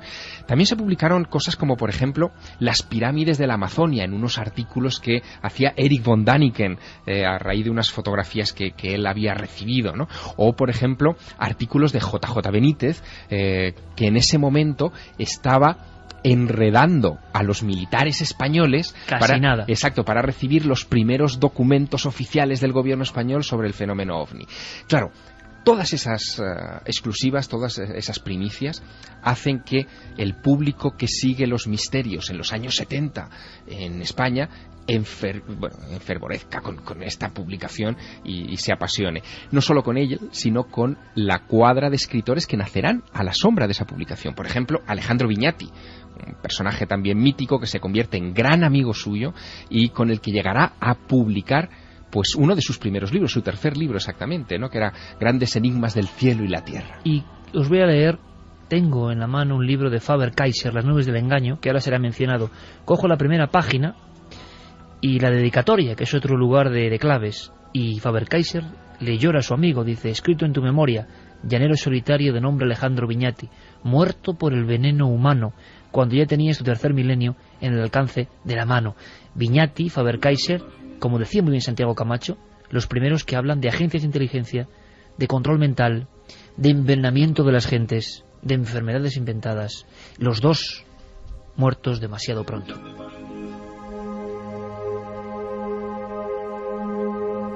escuchando más. Pero entonces ocurre algo, Javier, algo que se refleja y que tienes que explicarnos en otro documento del coordinador de esta sección, Diego Marañón. Diego, una entrevista, bueno, aquí hay dos fuerzas, ninguna vive ya, pero están ahí, en las ondas, ¿no? En el éter. Antonio José Alés, la cadena SER, años 80, y Faber-Kaiser. Y ahí se cuentan cosas increíbles, ¿no? Algo ha pasado, la revista ya no existe, pero Faber continúa denunciando a quienes manejan el mundo o quienes nos engañan, ¿no?, con extrañas apariciones. Sí, vamos a tirar, como dices, de la fonoteca de la SER y nos vamos hasta el 17 de junio del 84, donde Antonio José Alés, en su programa Enigmas, invita a Faber-Kaiser para presentar el libro Las nubes del engaño, que es el primer volumen de 2 dedicados a repasar la casuística ufológica a lo largo de la humanidad. Yo creo que es un resumen, tanto el retrato que hace Alés de Faber-Kaiser como las palabras del propio Andreas, de toda la filosofía que rodeaba su figura. Exactamente, Diego, porque él, en apenas un minuto, va a contar lo que piensa, y lo que piensa este investigador, diferente a todos, tiene mucha amiga. La persona con la que vamos a hablar en Barcelona es alguien muy conocido de los interesados en estos temas. Obtuvo en 1972 el Premio Nacional de Astronáutica. Es autor de libros como Sacerdotes o Cosmonautas, Jesús vivió y murió en Cachemira, libro muy discutido, y que aquí en la cadena SER lo pusimos no solamente en tela de juicio, sino que le juzgamos, y gracias a esa acusación y a ese libro pues me hice muy amigo, gran amigo diría yo, del invitado de esta noche. Pero yo creo que en definitiva lo que más ha amado nuestro invitado ha sido su revista, su gran revista, que ha estado 6 años en los kioscos y que se marchó de ellos por vergüenza, por decencia y por honestidad. Podía haber seguido mucho más tiempo, pero para eso tenía que haber engañado, tenía que haber mentido y fabulado. Y Andreas Faber-Kaiser no es capaz de una cosa así. Andreas, buenas noches y bienvenido a Enigmas. Hola, buenas noches y muchas gracias. Bien, Andreas es noticia estos días, y lo es, además de por su reconocida honestidad, algo que ya no se lleva, algo ya no se estila, lo es porque acaba de sacar un libro en Editorial Planeta, Las nubes del engaño. En principio, cuéntanos qué son para ti o qué quieren ser las nubes del engaño, Andrés.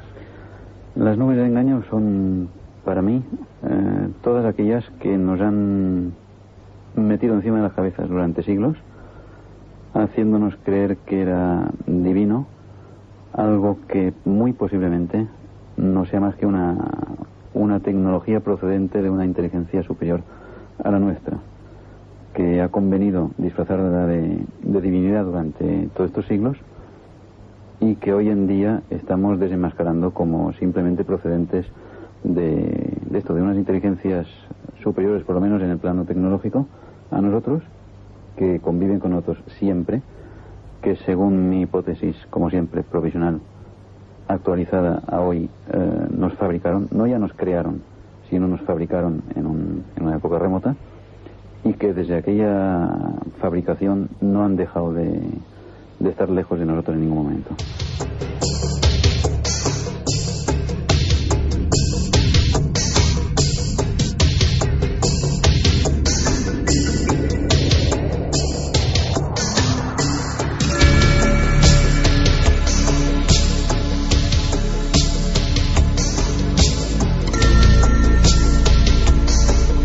Vangelis como banda sonora de una filosofía clarísima.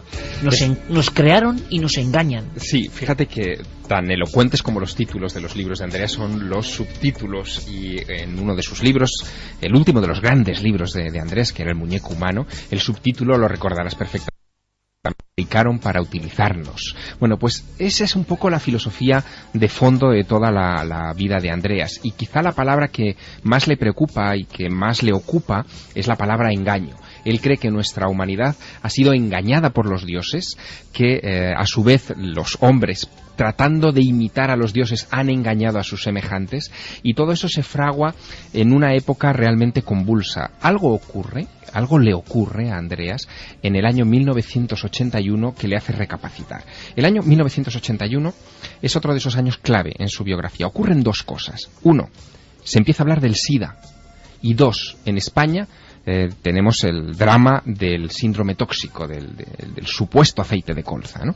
Bueno, pues él se da cuenta de que unos meses antes de que ocurran estas dos cosas, de que ocupen titulares en todo el mundo estas dos cosas, hay un informe del 24 de junio de 1980 del Departamento de Estado norteamericano para el presidente de los Estados Unidos, que se llama Informe Global 2000, precisamente para el presidente, en el que se habla de que la política del futuro va a depender muy de cerca del crecimiento demográfico, y que estimaba que en el año 2000 sobrarían en el planeta, y eso lo decía ese informe, 2.400 millones de seres humanos, y que había que acabar con una parte de la humanidad. Eso es tan impactante a la mentalidad de Andreas y coincidente con esos dos acontecimientos, que se vuelca en esa historia y poco a poco se sumerge en eso más que en los misterios de siempre.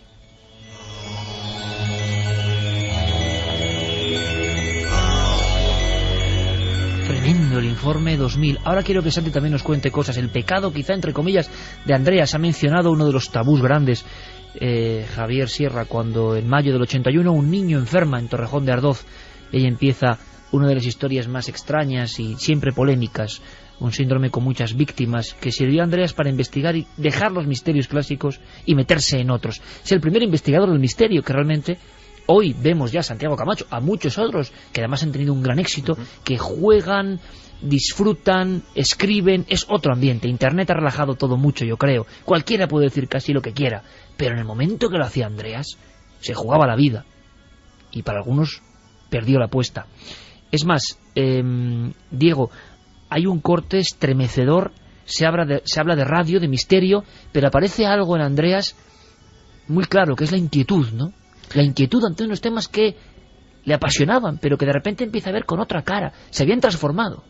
Pues sí, como bien dices, Andreas, digamos que hay un antes y un después en su vida a partir de una neumonía que sufre creo que es en julio del 93, si no me equivoco, y empieza a ver estos temas, digamos, desde la distancia, aconsejando a la gente que lo sigue que mantengan cierta distancia, es decir, que mantengan un interés hacia estas temáticas, hacia todo lo que los rodea, pero que sepan también apartarse.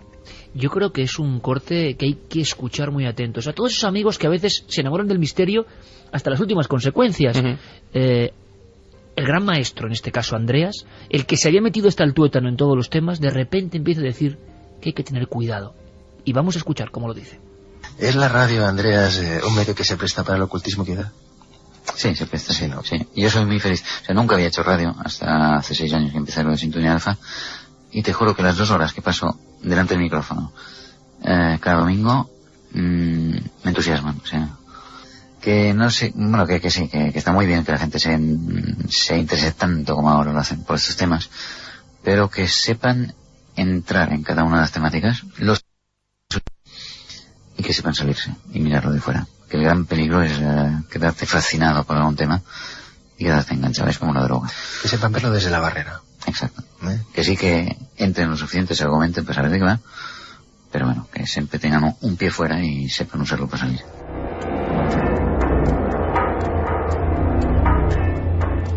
Que siempre tengan un pie fuera y sepan usarlo para salir. Carmen no había escuchado estas declaraciones tremendas en su frase y en lo que significan, ¿eh? Sí, porque no sería el primero que se volviera loco con un tema, dentro del mundo del misterio. Hay mucha gente que se queda enganchada a la ouija y si no le preguntan a ese tablero no salen a lo mejor de casa. Hay mucha gente que se queda enganchada con las psicofonías y todo en su vida se centra en las psicofonías, así que no me extraña que Andreas hiciera esa advertencia, porque a su alrededor, incluso él, pudo vivir ese enganche que hay a ciertos temas en el mundo del misterio. Quiero 30 segundos cada uno, por favor, porque luego vamos a dejar un elemento, una pista, y quiero escuchar también qué dejó Andreas, qué sembró este hombre, qué recuerdan de él. 30 segundos. ¿Qué estaba viendo Andreas, Santi? ¿Qué estaba viendo para estar tan inquieto de repente con estos temas? Pues estaba viendo efectivamente lo que ha comentado Javier, que le empezaban a encajar demasiadas piezas en un puzzle que él se le debía de antojar terrible. Pensemos que el asunto del síndrome tóxico, el SIDA, en el 84 fue el escape de Bhopal, que curiosamente también fue responsabilidad de una empresa norteamericana y causó un número incontable de víctimas y unas secuelas que a día de hoy todavía se están viviendo. Hay un montón de pruebas circunstanciales que él va reuniendo y que de repente se le antoja que tiene el mapa de un puzzle terrorífico para el futuro de la humanidad y sobre todo por la implicación de hasta qué punto y de qué manera se está dirigiendo ese futuro. Y hay un momento en el que efectivamente cuando se empieza a deteriorar su propia salud, que empieza a temer ya por su propia vida y puede que ya sea demasiado tarde. Javier, a la vuelta me cuentas a qué tenía miedo Andreas, qué le estaba ocurriendo, por qué ese pie fuera. Hay un artículo tremendo, Javier Sierra estaba más allá y Andreas escribe confesiones entre la vida y la muerte. Un investigador está escribiendo prácticamente su epitafio diciendo que están pasándole cosas. No hace falta irse a una película americana. Un investigador del misterio español que hace la gran revista del misterio español, que se mete en todos los temas, empieza a sentirse perseguido. ¿Qué está pasando? Y la colza, el síndrome tóxico, aparece en ese fantasma. Él intervendrá en las investigaciones. Lo vamos a contar luego, Javier. Sí, solamente decirte que Andreas nunca hablaba por hablar. Era una persona reflexiva y muy tímida. Hasta el punto de que incluso cuando yo le llevaba mis libros para que él me los dedicara, sus libros para que me los dedicara, él se los llevaba a su casa, los meditaba lo que me iba a poner y devolvía el libro al día siguiente o 2 días más tarde. Ese detalle hace que cuando él comienza a hacer acusaciones sobre lo que le está pasando, todos los que le conocemos y le admirábamos desde los años 70, sabemos que lo está diciendo porque tiene argumentos para defenderlo. Vamos a contarlo todo a la vuelta. Esa palabra terrible que deja muchos muertos en España, esa investigación, ese involucrarse, una extraña enfermedad o no, habrá que contarlo también, y la muerte prematura, con apenas 50 años, del gran investigador Andreas Faber-Kaiser. Su libro, Pacto de Silencio, había sido libro empleado en el juicio contra los implicados por el síndrome tóxico. Va a haber muchas más cosas en la tercera hora de Milenio 3. Creo que no os lo podéis perder. Y lo creo porque este túnel del tiempo es muy especial. Un homenaje al investigador que murió con las botas puestas. Nos dejó sus mensajes, hay que escucharlos. Estas músicas ponían el fondo a los documentales, a los programas de radio, y nosotros hemos sido siempre fieles porque hemos nacido con ellas. El impacto fortísimo, a veces mezcla de miedo, de fantasía infantil, que por fortuna creo que aquí todos seguimos teniendo, se fraguó con estos sonidos de fondo.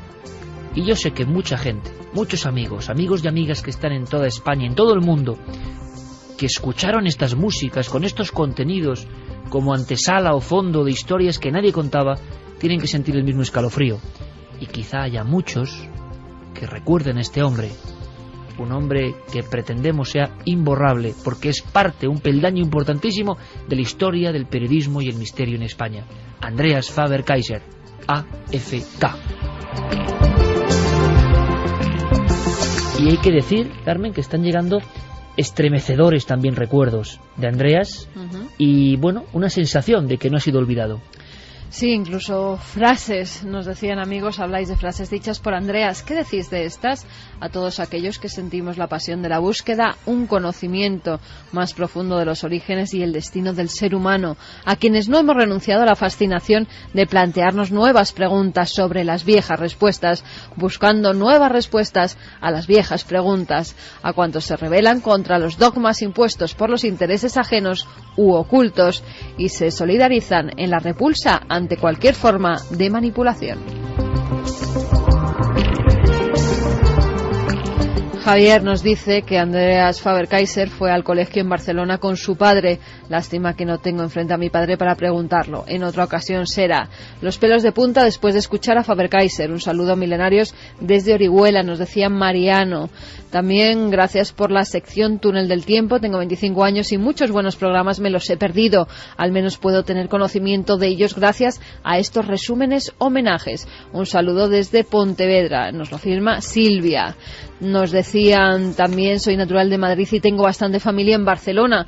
Todos los años estaba deseando que llegaran las vacaciones para ir a visitarlos y escuchar su programa. Es más, creo que aprendí catalán para poder escuchar a Andreas. Era una fascinación para mis primos y para mí, teniendo en cuenta que tendríamos entre 12 y 15 años. Mis primos me grababan sus programas y yo luego en Madrid los escuchaba una y otra vez. Un amigo que aprendió catalán para escuchar a Andreas Faber-Kaiser.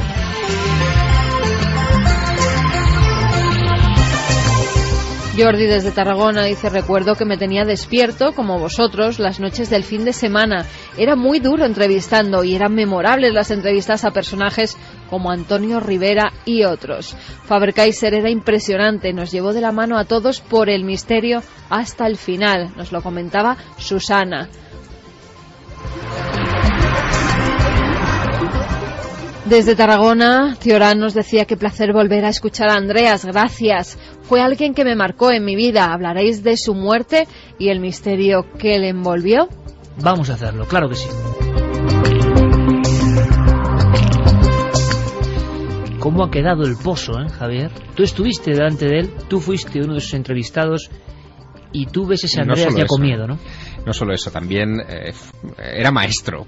Sí, bueno, pero realmente trabajaba contigo en Más Allá también. Sí, cuando se funda la revista Más Allá en 1989, él es el coordinador internacional, es el que atrae a firmas como la de Däniken, Peter Krasa, en fin, todos los que habían colaborado con él en ese universo maravilloso que fue Mundo Desconocido. Pues todos esos se trasladan y sus firmas, su huella, está en las hemerotecas, en esos primeros números de la revista Más Allá.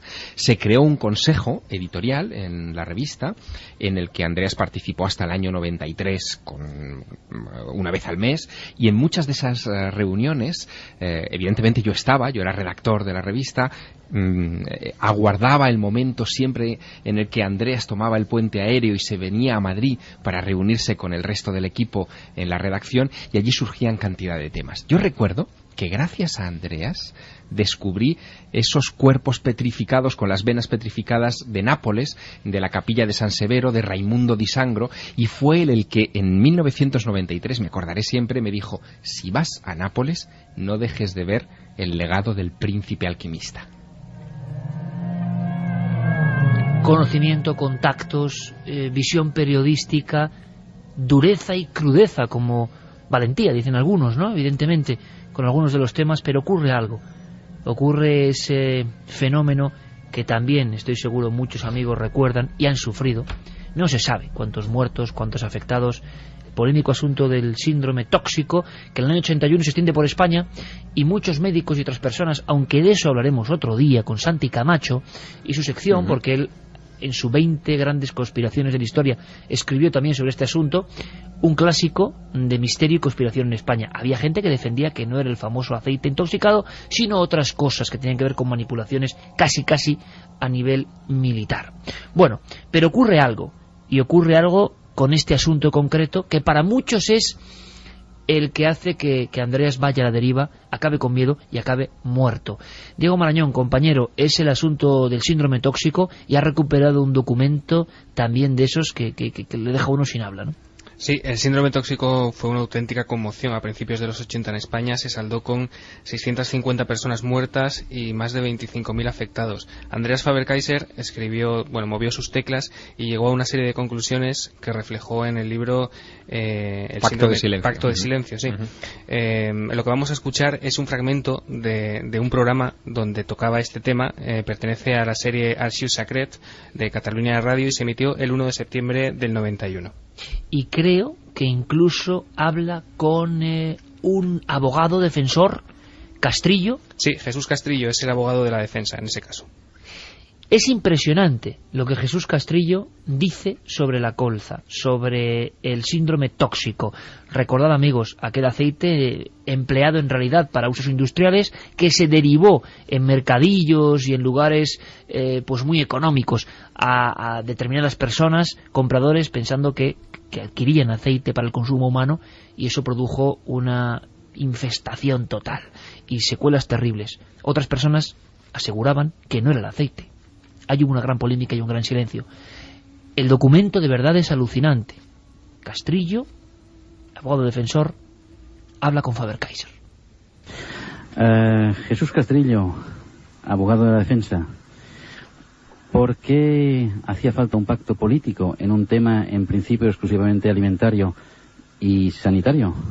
Desde luego no hace falta ningún pacto político en temas tan inocentes como los que tú has mencionado.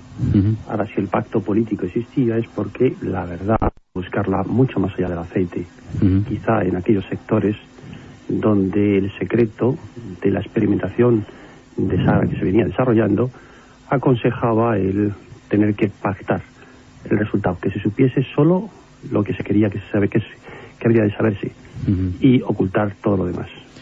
En el síndrome está todavía todo por decir. Hoy podremos decir bastante de lo que no se ha dicho todavía.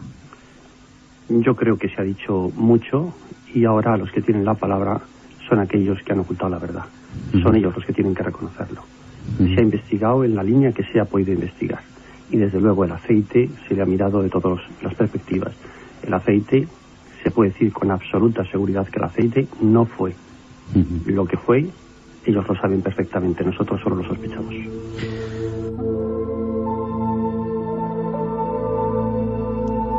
Tremendas declaraciones en un momento de gran fractura en este país por toda esa enfermedad. La sospecha de la que habla el abogado Castrillo y que es la que defiende Andreas Faber-Kaiser en ese libro, En Pacto de Silencio, es que en realidad se hizo un experimento con organofosforados, una clase de veneno químico, en una plantación de tomates de Roquetas de Mar en Almería y que después se distribuyó por toda España siguiendo un protocolo de experimentación, o sea, utilizando a la población civil española como cobayas humanos. Andreas llega incluso a apuntar a el gobierno de los Estados Unidos como parte de la responsabilidad, digamos, en esa ejecución, y a él le encaja todo esto con esos informes que comentábamos antes de experimentos con la población para conseguir un exterminio a futuro de una parte importante de la población humana. Pero es muy curioso, Santi, y vamos a hacer una cosa, hablando de este tema que es muy de conspiración. Trasladamos la sección que teníamos de Santiago Camacho con cosas muy interesantes a la próxima semana, porque esto ya es suficiente conspiración. Estamos metidos hasta las trancas en un tema que marcó a España, y quiero que Santi me cuente algo que yo no tenía previsto, y es que hubo muchos investigadores que adoptaron esa postura de ser críticos en esa extrañísima enfermedad ante la que se actuó mal, a destiempo, afectó a mucha gente, se buscó un culpable. Yo no sé, desde luego no puedo decir qué es este asunto porque no lo sé. Nadie lo sabe. Nadie lo sabe, exactamente. Pero que hubo muchos investigadores que hasta el final de sus días tuvieron mucho miedo a este asunto, precisamente a este asunto, Santi. Sí, de hecho, vamos a ver, a nivel periodístico, posiblemente el medio que más se decanta por esta tesis alternativa es Cambio 16. Cambio 16 hace una serie de artículos muy duros sobre el tema, y sobre todo basándose en la historia del doctor Antonio Muro Fernández, que es uno de los mejores epidemiólogos del país en aquel momento, y que, bueno, pasa un auténtico viacrucis personal, es destituido de su puesto en un importante hospital, todo por defender la tesis no oficial, y con un protocolo absolutamente impecable a nivel científico. Él es el que, él con su equipo, llega a descubrir esa plantación de tomates, ese agricultor en concreto, e incluso el producto concreto que se ha utilizado. Hay un momento en el que Cambio 16 se cuenta la leyenda negra que tras la visita de unos señores muy trajeados con sendos maletines, recoge absolutamente velas de ese asunto y básicamente, menos pedir disculpas, pues huye como de la peste. Y a pesar de ello, por ejemplo, hay algún investigador como Luis Frontela, el maestro de forenses, que hace de tomates que él mismo se prepara en Sevilla, en su huerto de la facultad, para precisamente alimentar primero a un grupo de cobayas con el aceite presuntamente culpable, y luego a otro grupo de cobayas con los tomates contaminados de la misma forma, y curiosamente las ratas de laboratorio alimentadas con el aceite no hacían más que engordar, que era que era lo lógico, mientras que las que reprodujeron los síntomas de los humanos fueron precisamente las alimentadas por los tomates. Pero entonces el gran pecado, el gran error de Faber-Kaiser fue meterse tan a fondo en un asunto tan turbio. Sí, sobre todo escribir un libro que llega a estar en el sumario del juicio por el síndrome tóxico, que le llegan a citar, a declarar como testigo, y lógicamente estábamos... que casi es el único sitio donde está, por cierto, el libro, porque en las librerías desaparece rápidamente, y Andreas dice que lo secuestraron, que el libro se secuestra. El libro es visto y no visto. De hecho, aquí está. Efectivamente. Y hay una historia que la comentábamos off the record mientras en la pausa, y es que estábamos en una España muy, muy diferente. Yo me acuerdo de que mi abuela,